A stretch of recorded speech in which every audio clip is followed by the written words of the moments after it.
Iran যুদ্ধ যখন বহুমাত্রিক রূপ নিচ্ছে তখন মার্কিন পররাষ্ট্রমন্ত্রী মার্কো রুবিও আশা করছেন মাস নয় বরং কয়েক সপ্তাহের মধ্যেই যুদ্ধ শেষ হচ্ছে। তার দাবি যুক্তরাষ্ট্র তার লক্ষ্য অর্জনের পথে রয়েছে। সম্ভাব্য আলোচনা নিয়ে ইরানের সাথে বার্তা বিনিময়ের কথাও জানিয়েছেন রুবিও।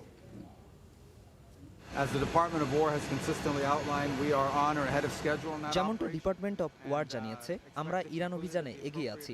আশা করছি মাস নয় কয়েক সপ্তাহের মধ্যেই আমরা আমাদের কাজ শেষ করতে পারবো। খুব ভালো অগ্রগতি হচ্ছে। আমরা সব লক্ষ্যই অর্জন করছি।